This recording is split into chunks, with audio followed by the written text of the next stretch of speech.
नमस्कार दोस्तों। क्या हमारे देश में डेमोक्रेसी खतरे में है? क्या हमारा देश डिक्टेटरशिप की तरफ बढ़ रहा है? ऐसा आरोप लगाया जा रहा है विपक्ष के द्वारा कि भारत डिक्टेटरशिप की तरफ बढ़ रहा है। ये आरोप मोदी सरकार के ऊपर लगाया जा रहा है कि जितनी भी सरकार की एजेंसियां हैं उसको अपने अनुसार उपयोग में लेने की कोशिश कर रही है भारत सरकार, नरेंद्र मोदी की सरकार अपने राजनीतिक फायदे के लिए कर रही है। इनका यह भी कहना है कि इलेक्शन कमीशन भी बीजेपी को सपोर्ट करती है। मैं इसी के साथ आप सभी को कुछ और बातें बताना चाहता हूं। ये बात कितना सत्य है और कितना असत्य है वो आप पर छोड़ता हूं। आप फैसला कीजिएगा कि ये जो स्टेटमेंट है, ये जो आरोप है, किस बौखलाहट के साथ दिया जा रहा है और कहां पर डिक्टेटरशिप है और कहां पर लोकतंत्र है। आपको पता है कि इस देश के अंदर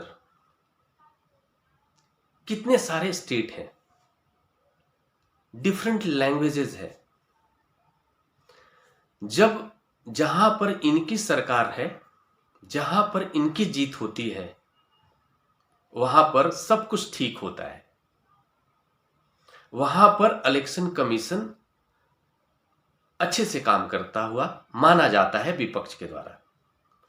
आप सभी को पता होगा, अभी राजस्थान में इनकी सरकार थी, अब चली गई। छत्तीसगढ़ में सरकार थी, अब चली गई। इनकी सरकार थी, जहां भी इनकी सरकार थी विपक्ष की, वहां पर इलेक्शन कमीशन अच्छे से काम कर रहा है। इस देश के विभिन्न स्टेटों में भाजपा के विपक्ष की जो पार्टियां हैं उनकी सरकारें हैं।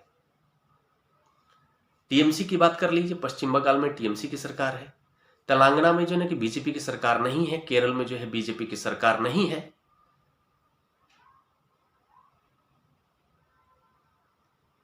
मतलब इन सभी राज्यों में इलेक्शन कमीशन अच्छे से काम कर रहा है। ये यहीं पर बात खंडित हो जाता है कि इनका जो आरोप है वो सिर्फ एक खिसियाई बिल्ली की तरह है। जैसे कहते हैं ना कि खिसियाई बिल्ली क्या करे, खंभा नोचे। और आप अगर डिक्टेटरशिप की बात कर ले, पहले पार्टी से के द्वारा ही देख लेते हैं।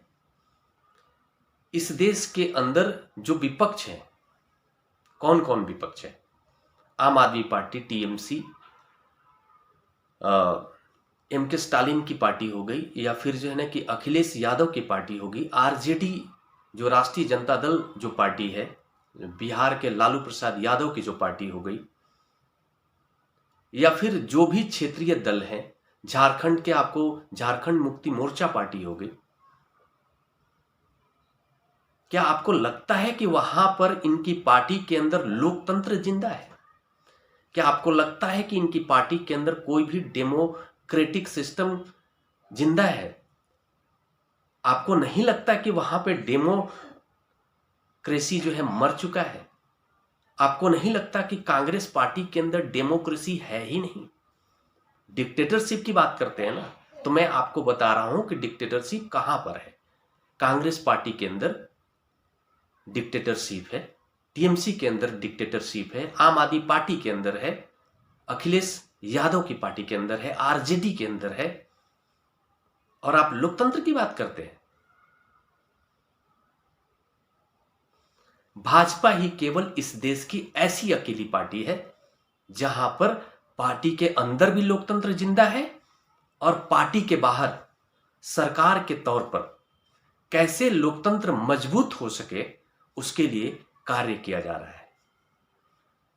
लोकतंत्र कैसे मजबूत होगा? जब देश का हर नागरिक मजबूत होगा। और देश का हर नागरिक कब मजबूत होगा? मजबूत तब होगा जो इस देश को पिछले 70 सालों से 75 सालों से इस देश को लूटते हुए आ रहे हैं, डकैत के तौर पर लूटते हुए आ रहे हैं, जिन्होंने अपना जो है ना कि जमा कर रखा है धन, उन पर अंकुश लगाया जाए। वो इतने ताकतवर हो चुके हैं, पॉलिटिकल रूप से भी वो कमजोर नहीं है, क्योंकि पॉलिटिकल रूप से मजबूत होने का ही आपको एक परिणाम दिखेगा कि आज भी उनके सपोर्ट में दुनिया के अलग अलग हिस्से से अलग अलग क्षेत्र के लोग स्टेटमेंट देते हुए दिख जाएंगे। अलग अलग तरीके से वो रोल प्ले कर रहे होते हैं।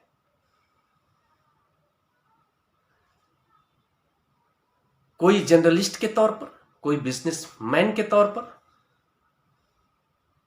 क्या आपको नहीं लगता है कि इन सारी पार्टियों की जब सरकारें रही होंगी तो इन्होंने कार्यकर्ता के तौर पर बहुत सारे जुडिशियरी सिस्टम के अंदर भी अपने लोग भरे होंगे, बहुत सारे जर्नलिज्म के क्षेत्र में भी इनका सहयोग रहा होगा, जो कार्यकर्ता के तौर पर काम कर रहे होंगे। बहुत सारे इनके जो है कि बिजनेस पार्टनर रहे होंगे, उद्योगपति रहे होंगे, मल्टीनेशनल कंपनियों के मालिक रहे होंगे, इनके कार्यकर्ता के तौर पर काम कर रहे होंगे, जो इनको राजनीतिक रूप से सपोर्ट कर रहे होंगे, आर्थिक रूप से सपोर्ट कर रहे होंगे। उन सब को तकलीफ हो गया है। आप आए दिन सुन रहे हैं विपक्ष के द्वारा इस देश का हर वो नागरिक जो ग्रोथ कर रहा है, उसके ग्रोथ से इनको तकलीफ है, खासकर कांग्रेस को।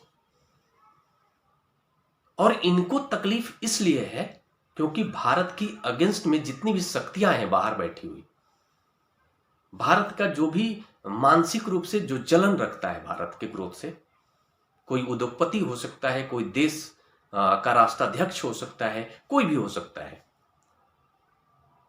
वो सभी लोग चाहते हैं कि मोदी ने रहना चाहिए, क्योंकि उनका जो है स्वार्थ सिद्ध नहीं हो रहा है। आज के डेट में भारत के अंदर उनकी दाल नहीं गल रही है। चाइना हृदय से नहीं चाहता है कि मोदी की सरकार बने दोबारा। पाकिस्तान कभी नहीं चाहता है कि मोदी की सरकार आए दोबारा। कोई भी ऐसा देश जो आज मजबूत स्थिति में है, जो भारत को पहले छोटी नजरों से देखता था, ईर्ष्या की नजरों से देखता था, उसको आज भारत का जो प्रभाव है, बढ़ते हुए प्रभाव को देखकर उसको जलन हो रहा है। सामने भले ही वो मोदी जी का सपोर्ट कर देता हो, सम्मान कर देता हो, लेकिन हृदय से उसकी इच्छा है कि मोदी की सरकार नहीं आनी चाहिए। एक दुनिया का बहुत बड़ा व्यक्ति है, नाम नहीं लेना चाहूंगा मैं किसी का भी, जो अपने ऑटोमोबाइल कंपनी के मालिक हैं और बहुत बड़े व्यक्ति हैं, आप अंदाजा लगा सकते हैं। वो भारत में अपने कार को उतारना चाहते हैं। मोदी जी के साथ में उनकी कितनी मीटिंग हो चुकी, लेकिन मोदी जी एक ऐसे राष्ट्र के प्रेमी नेता है, इस देश के प्रधानमंत्री हैं, जो अपनी शर्तों पर अपने देश के हक में फैसला लेते हैं। वो सभी लोग परेशान हैं। मोदी अपना जो फैसला लेते हैं वो हमेशा राष्ट्र के पक्ष में, उनके अकॉर्डिंग ये सरकार झुक नहीं रही है, तो वो सरकार को ही हटाने की साजिश रच रहे हैं, अपने सारे षड्यंत्र को यूज करके साजिश रच रहे हैं। आप खुद जरा सोचिए, इनके जितने भी नेता है विपक्ष का, इनसे आप पूछेंगे, इनकी जो नीतियां हैं कुछ समझ में नहीं आएगी आपको। आप ये बताइए कि कोई भी राष्ट्र मजबूत कब होता है? उसकी आर्थिक स्थिति कब मजबूत होती है? क्या सरकार आर्थिक रूप से जब मजबूत हो जाती है तो होती है? नहीं। किसी भी देश के अंदर जब किसी जो उद्योग है, जो व्यापार है, वो जब बढ़ता है तो राष्ट्र ग्रोथ करता है, राष्ट्र मजबूती की ओर जाता है। और व्यापार ग्रोथ करने का मतलब क्या हुआ? व्यापारी ग्रोथ करना होगा, वहां के व्यापारी लोगों को ग्रोथ करना होगा, वहां के लोगों को व्यापारी बन के उस देश को आर्थिक रूप से मजबूत बनाने में अपनी अहम भूमिका निभानी होगी। ये लोग चाहते हैं कि इस देश से अडानी चला जाए, ये लोग चाहते हैं कि इस देश से टाटा चले जाए। इस देश का जो मूल रूप से निवासी है इस देश का, जो इस देश को आर्थिक रूप से मजबूत किया है, लाखों करोड़ों रुपए वो टैक्स देता है, लोगों को रोजगार देता है, उन सभी को ये चाहते हैं कि यहां से चला जाए। क्यों? क्योंकि वो चला जाएगा, उसके नाम से इनको तकलीफ है, उसको टेंडर नहीं मिलना चाहिए। आप एक बात बताइए, आम आदमी के तौर पर कोई भी सरकार एक काम करती है, 10 लाख करोड़, 15 लाख करोड़, जितने भी बड़े लेवल पे जो इंफ्रास्ट्रक्चर चल रहा है भारत के अंदर, जो डेवलपमेंट का काम चल रहा है, उसमें बड़े बड़े टेंडर होते हैं। 20,000 करोड़, 50,000 करोड़, 1 लाख करोड़, 2 लाख करोड़, 3 लाख करोड़ का। क्या वो टेंडर किसी छोटे व्यक्ति को मिलेगा? आप सोचिएगा जरा। जो भी व्यक्ति को मिलेगा वो एक बड़ा व्यक्ति ही होगा। वो अडानी हो सकता है, वो अंबानी हो सकता है, वो टाटा हो सकता है, यही तो होंगे ना। लेकिन इनको ये तकलीफ नहीं है। इनको तकलीफ है कि टाटा को नहीं मिलना चाहिए, अडानी को नहीं मिलना चाहिए, अंबानी को नहीं मिलना चाहिए। वो मिलना चाहिए किसी विदेशी मल्टीनेशनल कंपनी को मिलना चाहिए। प्रॉब्लम वहां पर अटका हुआ है। प्रॉक्टर एंड गैम्बल अगर इस देश में आकर कमा सकती है तो इनको कोई तकलीफ नहीं है। वो झोला भर भर के यहां से नोट लेकर जाए, कोई तकलीफ नहीं है इनको। जॉनसन एंड जॉनसन यहां पर जितना माल बना सकती है माल बना ले, पैसे भर ले, इनको कोई तकलीफ नहीं है। जितने भी दुनिया के मल्टीनेशनल कंपनियां हैं जो डिफरेंट देशों से आकर भारत को कई सालों से लूट रहे हैं लगातार, और उनके ये पार्टनर बनकर, राजनीतिक पार्टनर बनके काम कर रहे थे, उन सभी कंपनियों का दुकान कमजोर पड़ गया है भारत के अंदर। उनकी जो साजिशें हैं वो सफल नहीं हो पा रही है। कुछ भी सौंप देना, कुछ भी जो है कि भारत के नागरिक को दे देना, उनका मानसिकता था घटिया से घटिया चीज को परोस दो, सरकार अपने हाथ में, सरकार तो सपोर्ट करने वाली है। तकलीफ उन सभी कंपनियों को है और उन सभी कंपनियों के जो एजेंट के रूप में यहां पर राजनीतिक पार्टियां बैठी हुई हैं उनको है। तो आज जो है ना कि आज एक ऐसा राष्ट्र का नेता बनके प्रधानमंत्री के रूप में बैठा हुआ है जो इन सारी हरकतों को कई वर्षों से नाप रहा था, देख रहा था। आज उसे मौका मिला है ठीक करने का, तो उन सब को चुन चुन करके उनके ऊपर कार्रवाई की जा रही है। तो उसको ये डिक्टेटरशिप का नाम दे रहे हैं। मतलब ये चाहते हैं कि ईडी कोई कार्रवाई नहीं करे। आरजेडी के जो बेटे हैं, सुपुत्र हैं तेजस्वी यादव, जो एक पुल को बनाने के लिए 2 बार टेंडर करते हैं। कितना अच्छा ये सॉल्यूशन है। पार्टी इलेक्शन आ रहा है, पैसे चाहिए, ठेकेदार को बोलो कि आपको जो है कि उतना ही पुल बनाना है, इसी तरह का पुल बनाना है जो अगले 2 महीने में गिर जाए, हम दोबारा टेंडर करेंगे, आपको 50% मुझे देना है। इस तरह की मानसिकता के साथ ये सब राजनीति करने के लिए बैठे हुए हैं ये प्राइवेट कंपनियों के मालिक।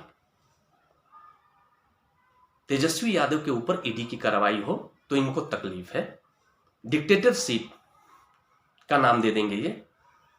झारखंड मुक्ति मोर्चा के जो सीएम है हेमंत सोरेन, उनके ऊपर कार्रवाई हुई ईडी के द्वारा, तो इसको ये डिक्टेटरशिप का नाम दे देंगे। मतलब जो भी विपक्षी नेता है जिसके घर से हजारों हजारों करोड़ रुपया निकल रहा है, आप सभी ने सुना होगा कि धीरज साहू एक सांसद है कांग्रेस का, जो झारखंड के अंदर उसके घर से 350 करोड़ रुपए मिले थे कैश।